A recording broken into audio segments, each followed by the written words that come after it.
তোমার টাকা দিয়েই তোমার সন্তানের জন্য করবে, মহান আল্লাহ তোমার উপার্জনের মধ্যে এমন বরকত বাড়াইয়া দিবেন। বাবাকে যদি খুশি করতে পারো, নবীজি বলেন বান্দা তুমি মরতে দেরি হবে, জান্নাতে ঢুকতে দেরি হইব না।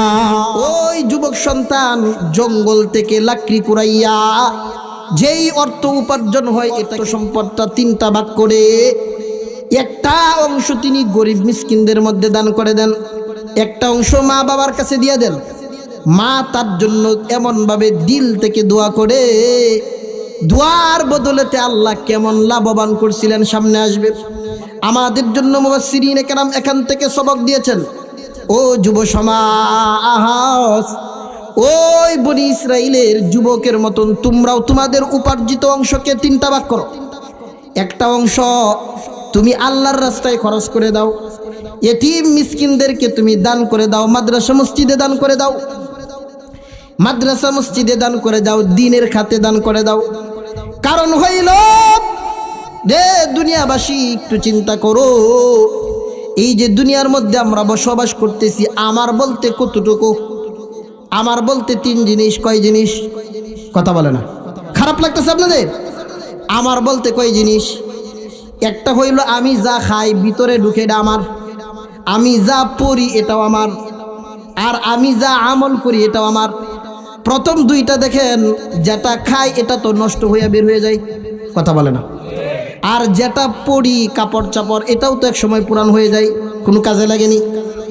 আর একটা যেই জিনিসটা আপনি আমি আমল করব, ভালো করব, খারাপ করব, এটা আমার, এছাড়া আপনার সাথে আর কিচ্ছু যাবে না। ওই যুবক সন্তান একটা অংশ মাকে দিয়ে দেন। যে যুবক ভাই, একটা তোমার উপার্জিত অংশ মা বাবার হাতে দিয়ে দাও। কারণ তুমি আজকে অর্থ সম্পদওয়ালা হইছো, আজকে তুমি বড় চাকরিওয়ালা, প্রবাসে গিয়ে তুমি লক্ষ লক্ষ টাকা কামাও, সব অ্যাকাউন্ট বিবির নামে মা বাবারা দেও না, এমন ছেলে আছে না নাই? যে যুব সমাজ, মা বাবার প্রতি আনুগত্যশীল হও, মা বাবার সাথে মা বাবাকে খুশি করো। খুশি নবীজি বলছেন রিজাল রব্বি ফি রিজাল ওয়ালিদাইন ওয়া সাখাতুহু ফি সাখাতিহিমা।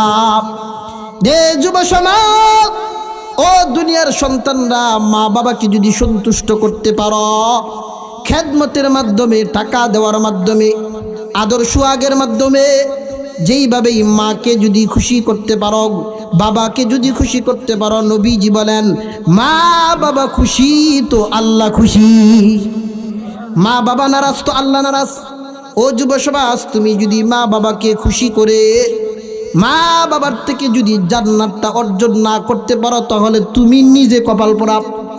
যে যুব সমাজ, বিশেষ করে তোমার মা বাবা যখন বার্ধক্যে উপনীত হইব, ইম্মা ইয়াবলুগান্না ইনদাকাল কিবার আহাদুহুমা আও কিলাহুমা, আল্লাহ পাক রব্বুল আলামিন বলেন, যে দুনিয়ার সন্তানরা বিশেষ করে মা বাবার প্রতি তো খেয়াল রাখবাই, বিশেষ করে যখন তারা বার্ধক্যে উপনীত হয় তখন আরো বেশি খেয়াল রাখবা। কারণ হইল বার্ধক্যে যখন উপনীত হয় তখন তাদের হালতটা শৈশবকালের হালত হয়ে যায়। একই কথা বারবার জিজ্ঞাসা করে, একটু আগে আপনি খাওয়াইছেন, আপনার বিবি খাওয়াইছে, আপনি আসলেই বাড়িতে বিচার দিব, তোর বউ খাওয়ায় না, কথা হয় না, আছে না নাই? বারবার তোমার মা বাবা শৈশবের আচরণ তার মধ্যে চলে আসে। ও যুবক ভাইরা, বিশেষ করে বার্ধক্যকালে মা বাবার খেদমত করো। ফালা তাকুল্লাহুমা উফ, তাদের সাথে ধমকের সুরে কথা বলবা না। ওয়ালা তানহারহুমা, তাদেরকে ধমক দিবা না, তাদের মনের মধ্যে কোনো কষ্ট দিবা না, বরং তাদের সাথে নম্রভাবে সুন্দরভাবে তোমরা তাদের সাথে কথা বলো। যুবক ভাই, তোমরা যদি তোমাদের একটা অর্থ মা বাবার হাতে দিয়ে দাও, বাহ্যিকভাবে মনে করবা 5,000 টাকা দিয়ে দিলাম আব্বারে, 1,000 টাকা দিয়ে দিলাম আম্মারে পার্সোনালভাবে খরচ করার জন্য। ও যুবক ভাই, তুমি যদিও বাহ্যিকভাবে মনে করতেছো তোমার লস হয়েছে, মহান আল্লাহ মা বাবার অন্তর থেকে যে দোয়াটা আসবে, এই দুয়ার বদৌলতে আল্লাহ তোমাকে অন্য কোনো দিক দিয়া বহু গুণ বরকত বাড়ায়া দিবে। কারণ তুমি চিন্তা করো যুবক ভাইরা, আজকে তুমি বড় চাকরিজীবী, বড় বড় তুমি অফিসার হয়ে গেছো। যে যুবক ভাই, তোমার আব্বা আম্মা সেও তো এক সময় যুবক ছিল, কথা বলে না, তারও তো বন্ধু বান্ধব আছে। ওই বন্ধু বান্ধব দেখবেন মুরব্বীদের মধ্যে কত মিল মহাব্বত।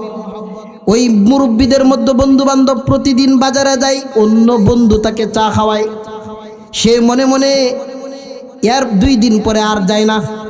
তার মন চায়, আরে আমার বন্ধু আমারে প্রতিদিন চা খাওয়ায়, বিলটা সে দেয়, আমার তো টাকা নাই।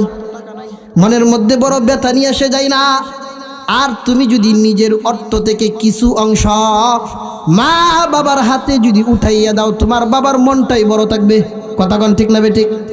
সে প্রতিদিন নিজে খরচ করতে পারবে, বন্ধু বান্ধবদেরকেও তাদের পিছনেও খরচ করতে পারবে।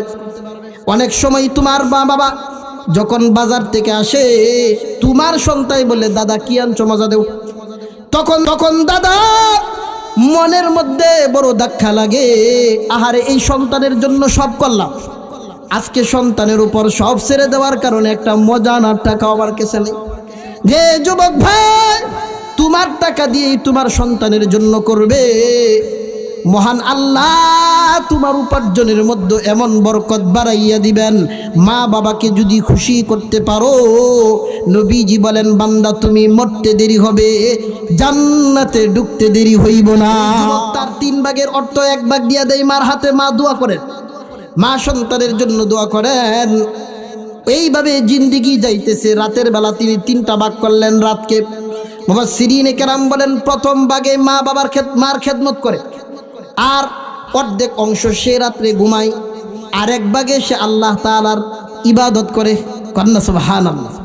যে যুবক ভাই, ও দুনিয়াবাসী, তোমাদের অর্থকে তোমরা ওই যুবকের মতন 3টা ভাগ করবা, আর তোমাদের নিজেদের ব্যক্তিগত সময়কেও 3টা ভাগ করবা।